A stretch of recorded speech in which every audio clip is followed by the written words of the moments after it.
of a happy hour after the Dow closed at a new all-time high a little more than 20 minutes ago. I want to get our Zane Asher on the camera right now, standing by in New York. Zane, how high did it fly today? Hi, Jake. Yeah, pretty high indeed. The Dow gained 111 points to end at a new record high, as you mentioned. The S&P also closed just 2 points away from its record high. The Dow closed at 14,559. But the S&P is really the index to watch more closely, since it has 500 stocks compared to just 30 in the Dow. It also more closely tracks mutual funds as well. It seems as though investors have really shrugged off worries about Cyprus, despite Cypriot banks remaining closed until Thursday. They're instead focusing on a batch of upbeat economic reports that point to an improving economy. Home prices in the U.S. rose more than 8% in January compared to the same time a year ago. It's the biggest year-over-year increase since 2006, just before the housing bubble burst. Also want to mention that in the meantime, durable goods orders for big-ticket manufactured items jumped more than 5.5% in February. Also a good sign as well. Jake? All right, Zane Asher, thank you so much. Would you ever consider donating your hard-earned cash to a nonprofit that clears more than $9 billion a year? Well, if you went to an NFL game last year or bought officially licensed team apparel, that's exactly what you did. Even we long-suffering Eagles fans. The NFL is a non-profit, believe it or not. And just like a few other major sports leagues, it enjoys tax-exempt status. Tens of millions of dollars do not go to fund their communities because of these loopholes. Yet the teams continue to get attaboys from the president today, from all of us year-round, for far less in charitable works. Earlier today, these famous athletes were honored by the president for their achievement. Hello, everybody. They were given more cheers, more adulation. The LA Galaxy soccer team and the LA Kings hockey players for their championship seasons, and also for the work they do for their community. I want to give a hearty congratulations to both the Kings and the Galaxy one more time for bringing 2 championships to LA and for doing so much for your fans back in California.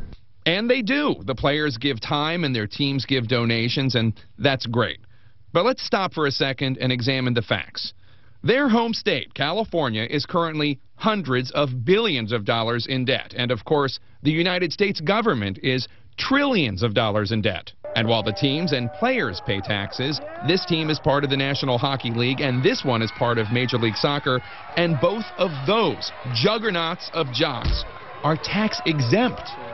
Senator Tom Coburn, Republican of Oklahoma, recently released a waste book, an online chronicle of careless spending. And in it, Coburn estimated that the nation is losing at least $91 million in federal taxes from professional sports through loopholes. The tax exemption is just one of many subsidies that the leagues and teams receive. That's the problem, is that we've really socialized the cost of sports and privatized the profits. And of course, cities are cutting their teams' tax breaks too, including security, stadiums, and sprawling parades. We, the people, and Congress actually gave these leagues tax exemptions, and it's something that we could very easily take away if we wanted, and we should ask ourselves, are we truly getting a return on the investment? Just this month, Atlanta Mayor Kasim Reed announced a $1 billion plan to build a new football stadium for the Falcons, at least $200 million of which will come from taxes, a sum he said would boost his city. Our convention and tourism business employs 229,000 people. This is our core business in this town. It's from those tourists that much of the money will come. The balance for the stadium is slated to come from hotel taxes. Nevertheless, the NFL, which is also listed as a non-profit, made more than $9 billion last season. But at least they had a season. This year's NHL lockout meant the Kings and other hockey teams were off the ice for 3 months, leaving fans out in the cold while still raking in the dough.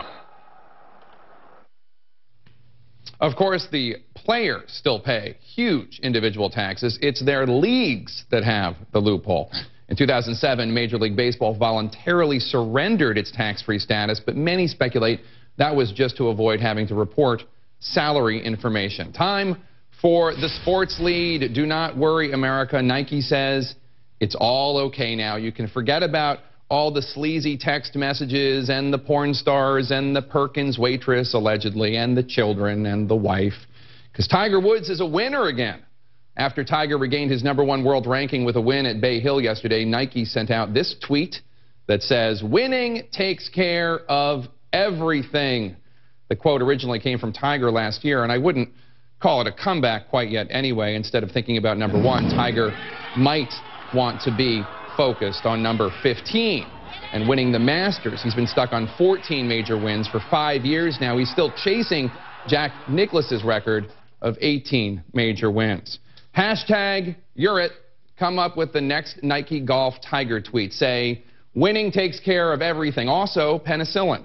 Tweet your ideas to us at The Lead CNN. Use the hashtag Whoa Tiger. Hope I die before I get old. The immortal words of The Who. But guess what? They got old, and they're still smashing.